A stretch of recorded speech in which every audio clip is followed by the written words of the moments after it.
You might want to sit down for this.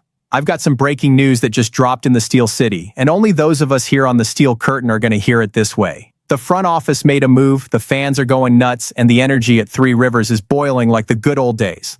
The black and gold never stop, my friend, and this year feels like one for the books.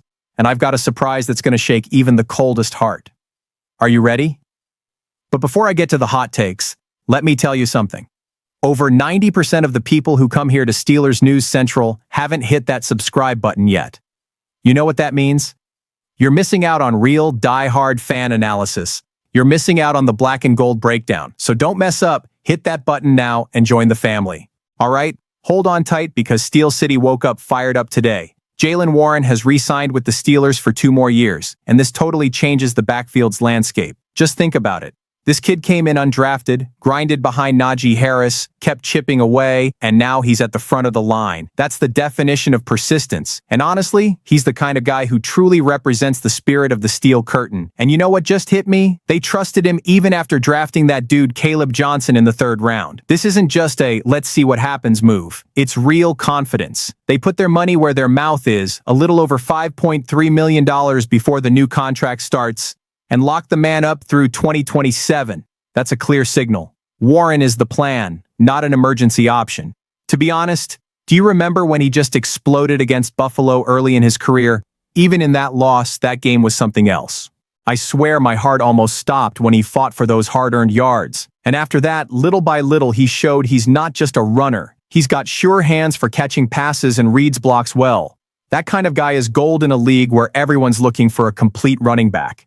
Now, there's no denying it. Fantasy football is watching him closely. And look, there might be people who only see him as RB28 in the rankings, but as a fan, I'm telling you, those cold numbers don't tell the whole story. He had some knee issues and lost his rhythm, but in the final stretch, he showed consistency. 6 straight games with decent points, his touches increasing, his confidence growing. Fans who follow closely know there's a real chance he could break out in 2025. And another thing, if you look at the raw numbers, he's not a touchdown machine, it's true, only 6 in 48 games. But you know how it is, the ball just wasn't bouncing his way. That's about to change. Touchdowns are about timing and circumstance, and if the offensive line gets it together, Warren is going to be that guy who gets it done on the 1-yard line. I'd bet on that with my eyes closed. The craziest thing is thinking about the parallel to our black and gold identity.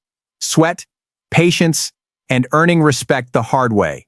Warren has already shown that, and now he's going to lead a backfield that, yeah, has young competition, but none with the experience he carries. Seriously, this is one of those news stories that just makes you proud. And I'll say this, the fan base spread across the country is already all over social media, loving it. And if you thought that was a bombshell, buckle up, because the next one doesn't just affect us, it affects the entire league.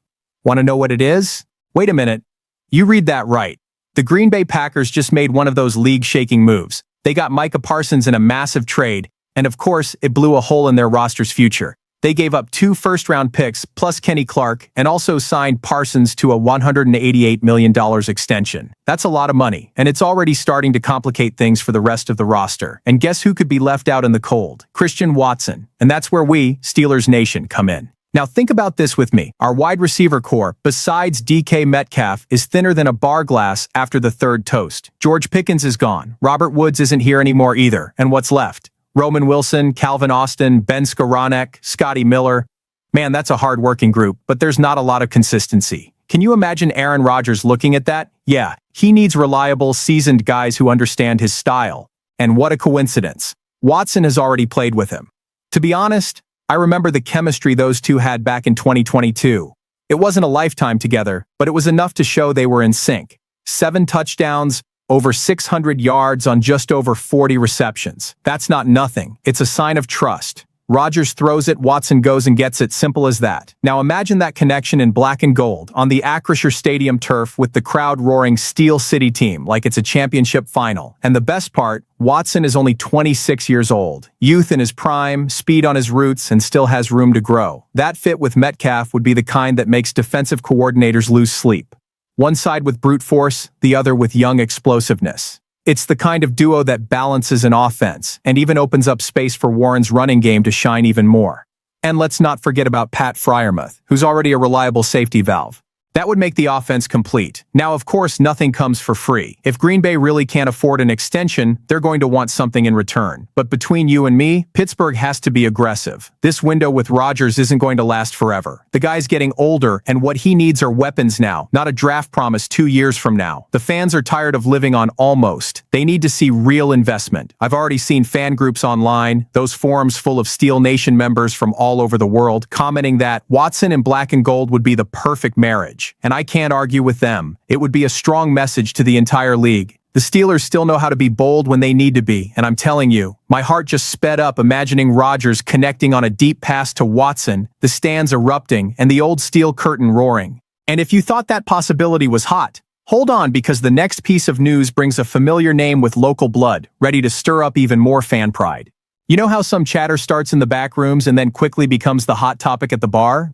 Well, there's a lot of talk about Tyler Boyd wearing the black and gold. And look, this isn't just a random rumor. There's logic behind it.